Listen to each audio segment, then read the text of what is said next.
नमस्कार साथियों, dynamic art classes में आप सभी का स्वागत है। हम इस समय कला विषय के 5000 इम्पॉर्टेंट क्वेश्चन सॉल्व कर रहे हैं। तो उसी श्रृंखला में आज चौथा वीडियो है। तो 91 क्वेश्चन से आज शुरू होने वाले हैं प्रश्न।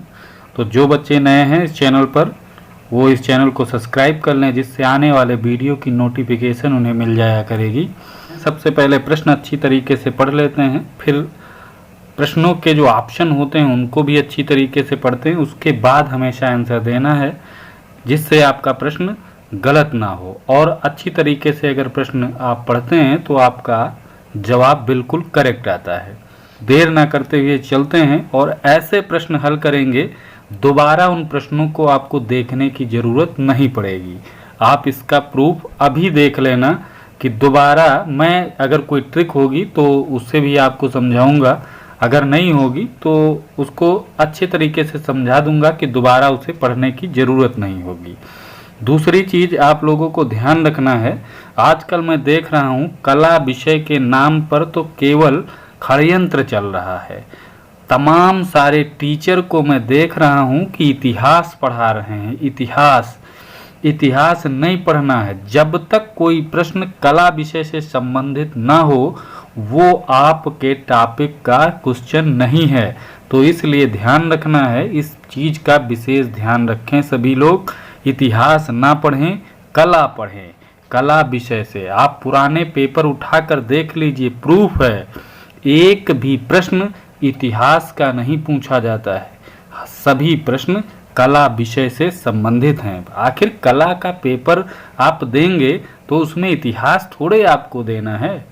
इसलिए आपको सबसे पहले इन सब चीज़ों से बचना है। चलिए, ये बातें होती रहेंगी, समय कम है, इसलिए विशेष तौर पर प्रश्नों को अच्छी तरीके से देखते हैं। वीरेश्वर सेन किस लिए जाने जाते हैं? वीरेश्वर सेन किस लिए जाने जाते हैं? छाप चित्र के लिए, दृश्य चित्र के लिए, वास चित्र के लिए, मूर्ति के लिए। तो प्यारे दोस्तों, यहाँ पर आपको बता दें, वीरेश्वर सेन एक दृश्य चित्रकार के रूप में फेमस हैं। तो यहाँ पर जो ऑप्शन सही है वो बी ऑप्शन बिल्कुल करेक्ट है। आप सभी लोग बी ऑप्शन को सही करेंगे, दृश्य चित्रकार। वैसे वीरेश्वर सेन तो दृश्य चित्रकार के साथ साथ एक महान शिक्षक भी हैं और लेखक भी हैं, इसलिए इनको ध्यान रखना। इनका जन्म कोलकाता में 1897 ईस्वी में होता है, ये भी ध्यान रखना है। 1897 ईस्वी में कोलकाता, 15 नवंबर 1897 कोलकाता। चलिए अगला प्रश्न देखते हैं। अगला प्रश्न आपके सामने है 92 प्रश्न। बादामी गुफा के भित्त चित्रों की अनुकृतियां किसने तैयार की? बादामी गुफा के भित्त चित्रों की अनुकृतियां किसने तैयार की? असित कुमार हल्दर, प्रोफेसर मुरे, जे.एम. अहिवासी, ब्रजमोहन। तो यहाँ पर जो ऑप्शन सही है, जे.एम. अहिवासी को याद रखना है आप लोगों को। सी ऑप्शन बिल्कुल करेक्ट होगा, जे.एम. अहिवासी। जे.एम. अहिवासी। इनका पूरा नाम क्या है? कभी कभी पूछ लेता है पूरा नाम। तो इनका पूरा नाम जे से जगन्नाथ, एम से मुरलीधर, जगन्नाथ मुरलीधर अहिवासी इनका पूरा नाम है। अब इसमें ट्रिक लग जाती है। अब मुरलीधर नाम है इनका, जगन्नाथ यानी कृष्ण भगवान के हैं। तो इनका जन्म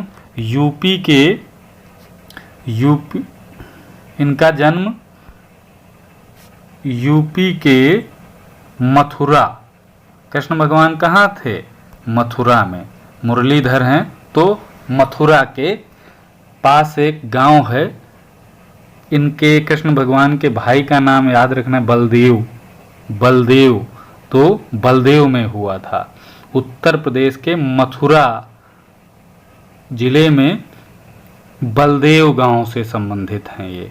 बादामी गुफा का ये नाम जरूर याद रखना, क्योंकि भित्त चित्रों में बादामी गुफा के लिए अगर नाम आता है तो जे.एम. अहिवासी का नाम ही पूछा जाएगा।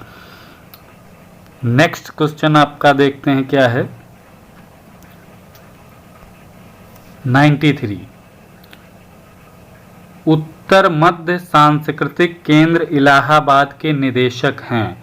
उत्तर मध्य सांस्कृतिक केंद्र इलाहाबाद के निदेशक हैं इंद्रजीत सिंह, गिरीश चंद्र, देवेंद्र प्रसाद, सहजानंद।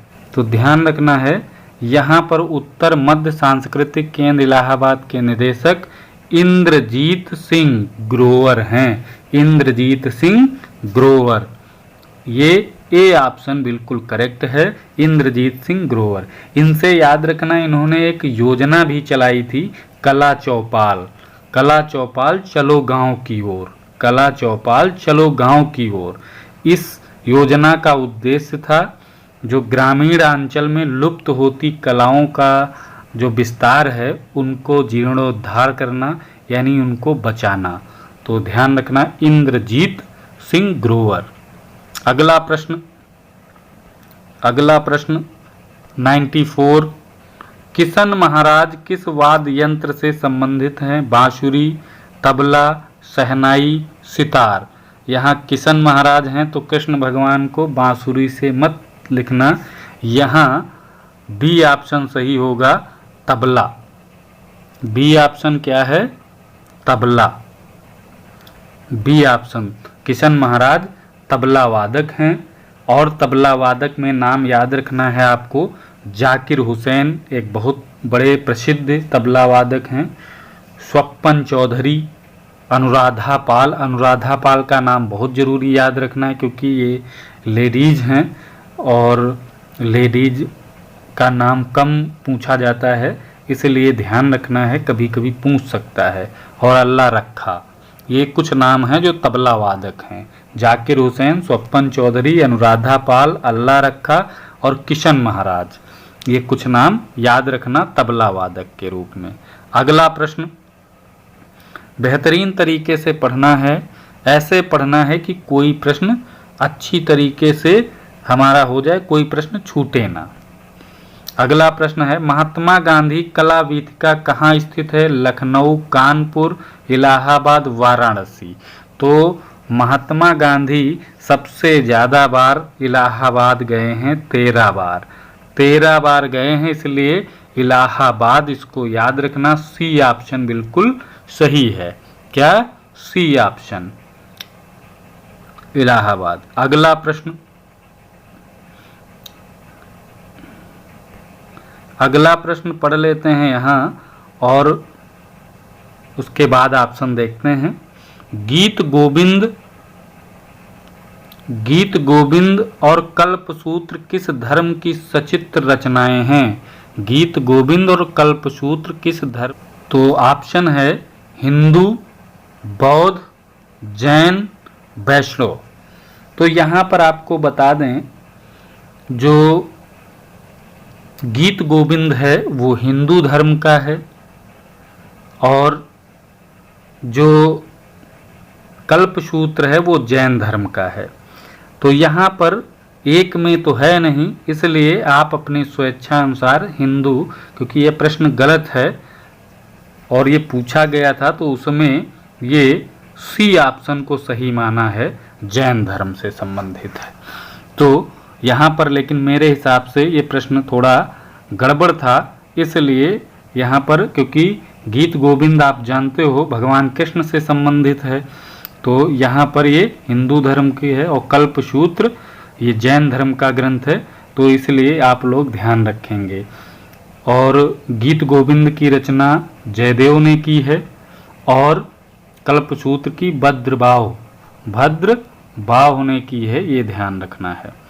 तो इसको थोड़ा अपने कन्फ्यूजन से दूर रखना है। अगला प्रश्न,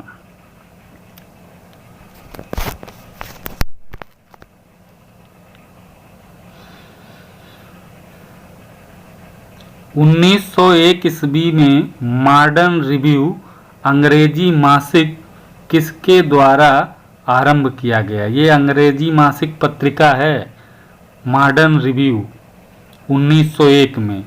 जे स्वामीनाथन, रामानंद चटर्जी, गुलाम रसूल संतोष, ए रामचंद्रन। तो यहाँ पर ध्यान रखना है, ऑप्शन जो आपका सही होगा वो बी ऑप्शन बिल्कुल सही है, Ramanand Chatterjee. Modern review, modern क्या होता है? मॉडर्न मतलब आधुनिक, और मॉडर्न आजकल वही होता है जो अंग्रेजी बोलता है। अंग्रेजी बोलने वाले को मॉडर्न कह सकते हैं। तो मॉडर्न से ध्यान रखना, ये पत्रिका अंग्रेजी भाषा में है। और रामानंद चटर्जी, चटर्जी और अंग्रेजी, चटर्जी और अंग्रेजी, ये ट्रिक याद रखना है। मॉडर्न है तो अंग्रेजी है, अंग्रेजी तो चटर्जी, रामानंद चटर्जी। कहीं कहीं रामानंद चट्टोपाध्याय भी आता है, लेकिन वो गलत है। यहाँ रामानंद चटर्जी ही सही होगा, बी ऑप्शन। अगले क्वेश्चन पर चलते हैं। 98 क्वेश्चन आपके सामने है।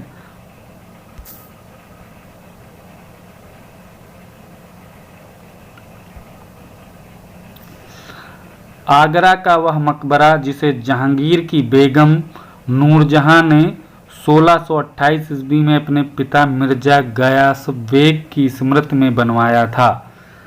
अच्छा, नूरजहां ने 1628 ईस्वी में अपने पिता मिर्जा गयास बेग की स्मृति में बनाया गया था। तो वो क्या है? ताजमहल। ऑप्शन में है ताजमहल, अकबर का मकबरा, गोल गुम्बद, इत्मादुद दौला का मकबरा। इत्मादुद दौला का मकबरा। तो ऑप्शन जो यहाँ पर सही होगा वो डी ऑप्शन बिल्कुल सही है, डी ऑप्शन, डी, इत्मादुद दौला का मकबरा। अगला प्रश्न,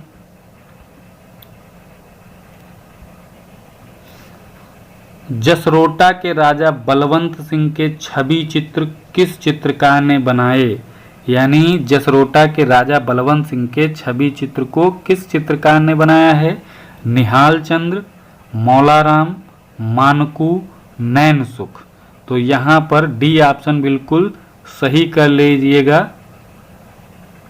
बलवंत सिंह के चित्र नैनसुख ने बनाए हैं, डी ऑप्शन बिल्कुल करेक्ट है, नैनसुख। अगला प्रश्न, इंडिया ऑफिस लाइब्रेरी कहाँ है? अब इंडिया देख लेना, तो इंडिया में नहीं है, दिल्ली मत लगा देना। Rome, Paris, London, Delhi. India office library ये बहुत प्राचीन लाइब्रेरी है, तो ये लंदन में है, क्योंकि पहले हम अंग्रेज़ों के गुलाम थे, इसलिए लंदन बिल्कुल याद रखना। इंडिया ऑफिस लाइब्रेरी लंदन में है, और इसमें प्रशासनिक दस्तावेजों का संग्रह रखा हुआ है, जो 1600 से और 1947 हमारा देश जब आज़ाद हुआ तब तक के प्रशासनिक दस्तावेज यहाँ पर सुरक्षित हैं, 1600 ईस्वी से। तो याद रखना, लंदन। जब आज़ाद नहीं था तो हमारा देश अंग्रेज़ों के गुलाम था, तो लंदन ही बिल्कुल याद रहेगा। ये ट्रिक है याद रखने की। चलिए अगला, बृहद कला कोश के लेखक हैं विनोद भारद्वाज, प्रभु जोशी, रूप नारायण बाथम, ज्योतिष जोशी। तो यहाँ पर बृहद कला कोश के लेखक जो हैं वो ए ऑप्शन सही है, विनोद भारद्वाज को आप लोग याद रखना है, विनोद भारद्वाज बृहद कला कोश के लेखक हैं ये।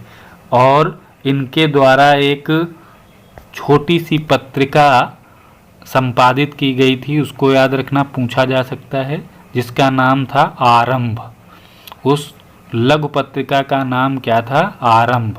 अगर प्रश्न आ जाए आरंभ पत्रिका का संपादन किसने किया था, तो विनोद भारद्वाज ने किया था। और इनकी एक और पुस्तक नाम याद रखना, आधुनिक कला कोश किसकी है? बृहद कला कोश और आधुनिक कला कोश, दोनों किताबें ये विनोद भारद्वाज की हैं। एक महत्वपूर्ण पुस्तक और है, कला का रास्ता, वो भी विनोद भारद्वाज की है। अगला प्रश्न प्यारे बच्चों देखते हैं।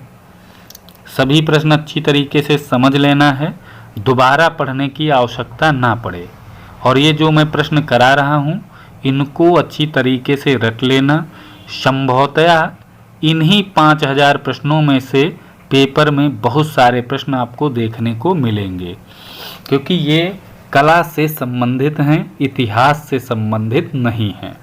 अगला प्रश्न 102 नंबर है, दशावतार गुफा मंदिर कहाँ स्थित है? सित्तनवासल, एलोरा, अजंता, बाघ। तो दशावतार गुफा मंदिर कहाँ है? बहुत सारे बच्चे इसका सही जवाब देते हैं एलोरा।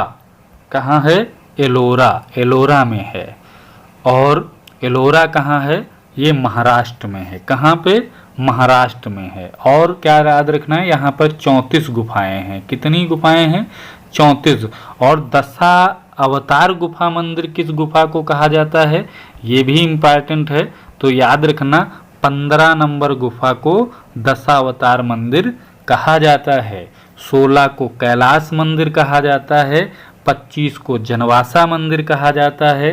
30 को छोटा कैलाश मंदिर कहा जाता है। ये सब याद रखना, ये प्रश्न पूछे गए हैं कि दशावतार मंदिर किस गुफा को कहते हैं? 15।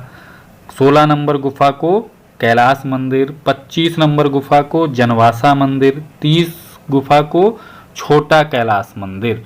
तो ये कुछ इम्पॉर्टेंट थे, बाकी और हैं वो आप बुक से पढ़ लेना। जो मोस्ट इम्पॉर्टेंट थे वो मैंने आपको बता दिए हैं, बाकी आप बुक से पढ़ेंगे तो सब समझ में आ जाएंगे। अगला प्रश्न है, मोहनजोदड़ो में पाए गए पुजारी राजा का वच किससे बना हुआ है? अच्छा, मोहनजोदड़ो से जो पुजारी राजा का वच वो किससे बना है, ये प्रश्न कर रहा है। ऑप्शन देखते हैं। ऑप्शन ए है सफ़ेद क्ले, ब्लैक स्टेटाइट, सेलखड़ी पत्थर, पीतल। तो ध्यान रखना है ये सेलखड़ी पत्थर, सी ऑप्शन बिल्कुल करेक्ट कर लेना। सेलखड़ी पत्थर से बना है ये पुजारी, वही दाढ़ी वाली जो मूर्ति मिली थी, ये ध्यान रखना है। अगला प्रश्न 104 नंबर प्रश्न, फड़ चित्रण में कौन कौन से रंग का प्रयोग किए जाते हैं? कौन कौन से रंग का प्रयोग किए जाते हैं या किया जाता है फड़ चित्रण में? पीला और बैंगनी, काला सफ़ेद, हरा सफ़ेद, लाल हरा। बिल्कुल याद रखना है अपोजिट रंग, डी ऑप्शन बिल्कुल सही है, लाल हरा।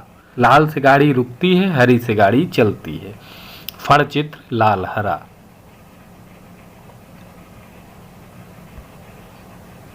अगला प्रश्न, किस ब्रांज मूर्ति से प्रसिद्ध मूर्तिकार रोंदा प्रभावित हुए? किस ब्रांज मूर्ति से प्रसिद्ध मूर्तिकार रोंदा प्रभावित थे? Dancing girl, Krishna, Nataraja, Buddha. तो यहाँ पर ऑप्शन सी बिल्कुल करेक्ट है, नटराज की मूर्ति से रोंदा प्रभावित थे। याद रहेगा नटराज। अगला प्रश्न, बहुत अच्छी तरीके से प्रश्नों को जवाब देना है आप लोगों को, कोई प्रश्न इधर उधर ना जाए। अगला प्रश्न, लॉर्ड मिंटो ने अनेक चित्र किस चित्रकार से खरीदे थे या खरीदे? यहाँ थे छूट गया है, शायद थे छूट गया है, तो यहाँ पर ध्यान रखना है। लॉर्ड मिंटो ने अनेक चित्र किस चित्रकार से खरीदे? तो एम.एफ. हुसैन, मनोहर, सेवकराम, देवीदास।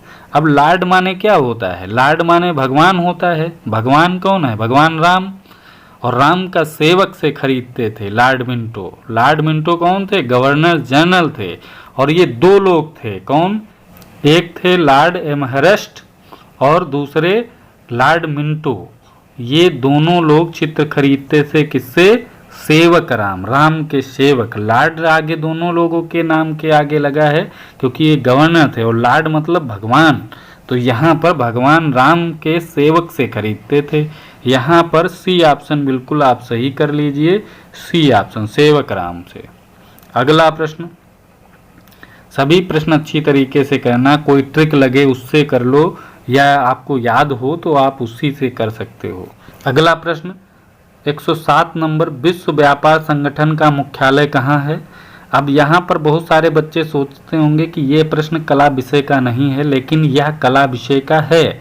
और ये व्यापार जो शब्द आ गया, इससे व्यापार, क्योंकि यहाँ पर कुछ चित्रों का व्यापार होता था तो उससे संबंधित ये प्रश्न लिया गया है। तो ध्यान रखना है, ये ए ऑप्शन इसका है Geneva Switzerland, Germany, Washington USA, London UK. तो जो विश्व व्यापार संगठन का मुख्यालय है वो ए ऑप्शन है, जिनेवा स्विट्जरलैंड। इसे एक नाम और दिया जाता है, अगर नहीं पूछेगा विश्व व्यापार संगठन तो इसकी जगह पर आपसे पूछ लेगा WTO। तो वही है, विश्व व्यापार संगठन को ही WTO कहा जाता है। इसकी स्थापना 1995 में हुई थी। चलिए अगला प्रश्न देखते हैं, 108 नंबर। मुगल स्थापत्य की वास्तविक शुरुआत किस शासक के समय मानी जाती है? मुगल स्थापत्य की वास्तविक शुरुआत किस शासक के समय मानी जाती है? ये शुरुआत है, क्योंकि मुगल स्थापत्य का स्वर्ण काल तो किसको कहा जाता है? शाहजहां को कहा जाता है। बहुत सारे बच्चे यहाँ पर शाहजहां पे टिक लगाएंगे, लेकिन वो गलत हो जाएगा, क्योंकि यहाँ पर शुरुआत कह रहा है, शुरुआत। तो शुरुआत किससे हुई है? जहांगीर, हुमायूं, शाहजहां, अकबर। तो देखिए शाहजहां तो बाद के हैं, इनकी तो ये स्वर्णकाल स्थापत्य रहा है, तो यहाँ पर इनको नहीं लेंगे। जहांगीर तो शाहजहां के बाद में हैं। अब बात करते हैं हुमायूं और अकबर। हुमायूं तो भाग दौड़ में बिजी थे, क्योंकि मुगल वंश की स्थापना बाबर ने की। बाबर का लड़का हुमायूं था। बाबर तो 1526 में मुगल वंश की स्थापना की, 30 में उसकी डेथ हो गई, मर गया। तो उसने तो ज़्यादा स्थापत्य कला का निर्माण नहीं किया। हुमायूं यहाँ पर जब बैठा था गद्दी पर, फिर ये युद्ध में किसी से हार गया था तो भाग गया था ईरान। तो इसने भी ज़्यादा यहाँ पर स्थापत्य कला का कोई परिचय नहीं दिया। तो शुरुआत अकबर से मान लेते हैं, भूलना नहीं इसको, अकबर से। किसकी? अकबर से। अगला प्रश्न चलते हैं। अगला प्रश्न है, नाट्य शास्त्र में मूल रंग का उल्लेख है। नाट्य शास्त्र जो पुस्तक है उसमें भरत मुनि की नाट्य शास्त्र, याद रखना वही है, भरत मुनि की नाट्य शास्त्र में मूल रंग का उल्लेख है। लाल पीला हरा, लाल नीला हरा, लाल पीला श्याम, लाल पीला श्वेत। तो यहाँ पर जो नाट्य शास्त्र में है, ध्यान रखना है, सी ऑप्शन सही कर लीजिए, लाल पीला और श्याम, लाल पीला श्याम। और वैसे मूल रंग होते हैं श्याम की जगह पर नीला, श्याम की जगह पर नीला कर लीजिए, लाल पीला नीला, ये मुख्य रंग होते हैं। लेकिन नाट्य शास्त्र में लाल पीला और श्याम माना गया है। और श्याम मतलब होता है हल्का नीला, हल्का काला, हल्का नीला। श्याम, श्याम किसका नाम है? कृष्ण भगवान। कृष्ण भगवान का चित्र कभी देखिएगा, नीला और काला से मिलता जुलता बना होगा। तो लाल पीला और श्याम ध्यान रखना है। तो यहाँ पर अगर मूल रंग ऐसे पूछे, नाट्य शास्त्र का ना पूछे, तो लाल पीला नीला। अगला प्रश्न देखते हैं, 110 नंबर प्रश्न आपके सामने है। कारू शिल्प क्या है? कारू शिल्प क्या है? उपयोगी कला, ललित कला, नृत्य कला, संगीत कला। तो इस पे थोड़ी चर्चा कर लेते हैं। कारू शब्द आया कहाँ? चारू और कारू शब्द ये अष्टाध्यायी, पाणिनि की पुस्तक आपने एक पढ़ी होगी अष्टाध्यायी, उसमें ये दो शब्द प्रयोग में आए थे और ये कलाओं के नाम पे आए थे। वहाँ पर जो कारू है, कारू मतलब कौरव, कौरव ध्यान रखना, कौरव बहुत सारे होते हैं, बहुत सारे मतलब जो उपयोग में कलाएं आती हैं वो बहुत सारे हैं, अनगिनत हैं। तो उसे काम योगी कला का से काम योगी कला भी कहते हैं या उपयोगी कला भी कह सकते हो। काम में आए या उपयोग करें हम उसका, तो काम योगी कला या उपयोगी कला। तो कारू को उपयोगी कला और चारू को ललित कला कहा जाता है। ललित वो चार मुख्य कलाएं हैं। तो चार से, चारू से मतलब वो ललित कलाओं के लिए। तो यहाँ पर कारू शिल्प पूछा गया है, तो कारू क्या है? कारू है उपयोगी कला। ए ऑप्शन बिल्कुल सही है, उपयोगी कला। ध्यान रहेगा। अगला प्रश्न 111, आग किस कलाकार का चित्र है? जय स्वामीनाथन, परमानंद चौयल और मजूमदार जोगेंद्र चौधरी। तो आग किस कलाकार का चित्र है? तो यहाँ पर परमानंद चौयल ध्यान रखना है। बी ऑप्शन बिल्कुल सही है, परमानंद चौयल। अगला प्रश्न 112, प्रसिद्ध कैथेड्रल ऑफ नोट्रे दमे स्थित है। अच्छा, कैथेड्रल ऑफ नोट्रे दमे स्थित है वार्सो में, एम्स्टर्डम में, बर्लिन में, पेरिस में। Amsterdam, Berlin, Paris, वार्सो। कौन से ऑप्शन में सही लगाएंगे? तो यहाँ पर ध्यान रखना है, ये डी ऑप्शन बिल्कुल सही है, पेरिस। पेरिस में है, प्रसिद्ध कैथेड्रल ऑफ नोट्रे दमे पेरिस में स्थित है। अब अगला प्रश्न चलते हैं। अगला प्रश्न है 113 नंबर। 113 नंबर प्रश्न है, स्टैटिक नामक ग्रंथ किसका है? स्टैटिक नामक ग्रंथ किसका है? अरस्तु, कांट, मोने, बामागार्टन। तो स्टैटिक नामक ग्रंथ बामागार्टन का है। डी ऑप्शन बिल्कुल करेक्ट है। अगला प्रश्न 114 नंबर। 114 है, अतुल डोडिया मुंबई की प्रसिद्ध कृत ब्लैक मून किस माध्यम में है? टेम्परा माध्यम में, वाश माध्यम में, आयल में, एक्रेलिक में। तो ये एक्रेलिक सही होगा, डी ऑप्शन। अतुल डोडिया की प्रसिद्ध कृत ब्लैक मून किस माध्यम में है? एक्रेलिक माध्यम से है। अगला प्रश्न 115 नंबर, भारतीय मूर्तिकला में संरक्षक आकृतियां किस रूप में जानी जाती हैं? तो मिथुन, गंधर्व, किन्नर, द्वारपाल। भारतीय मूर्तिकला में संरक्षक आकृतियां किस रूप में जानी जाती हैं? तो संरक्षक कौन होता है? द्वारपाल। याद रखना है, द्वारपाल बहुत इंपॉर्टेंट है भाई। संरक्षण कौन करता है? जो बचाव करता है। बचाव मतलब द्वारपाल, ध्यान रखना, ये ट्रिक है, याद रखेंगे। चारकोल क्या है? चारकोल ये है, ये चारकोल लिख दिया है। चारकोल क्या है? प्लास्टिक, कोल तार की बत्ती, लोहा, कोयला। अब कोल माने तो सभी बच्चे जानते हैं कोयला है, इसको अच्छी तरीके से आप यूज कर सकते हो, कोयला। अब कोयला भी बहुत सारे बच्चे सोचते होंगे ये कला में कहाँ पूछा जाता है। अरे प्रागैतिहासिक काल में कोयले से ही चित्र तमाम मिले हैं। चित्र जो बनाए जाते थे कोयले का ही प्रयोग करके तब बनाए जाते थे प्राचीन काल में। अगला प्रश्न, भीमबेटका के किस शैलाश्रय का नाम ऑडिटोरियम दिया गया? तो यहाँ पर ऑप्शन है शैलाश्रय संख्या 1, शैलाश्रय संख्या 12, शैलाश्रय संख्या 3, शैलाश्रय संख्या 15। तो इसका सी ऑप्शन बिल्कुल सही होगा। ऑडिटोरियम किसे कहते हैं? शैलाश्रय संख्या 3, सी ऑप्शन बिल्कुल सही है। अगला प्रश्न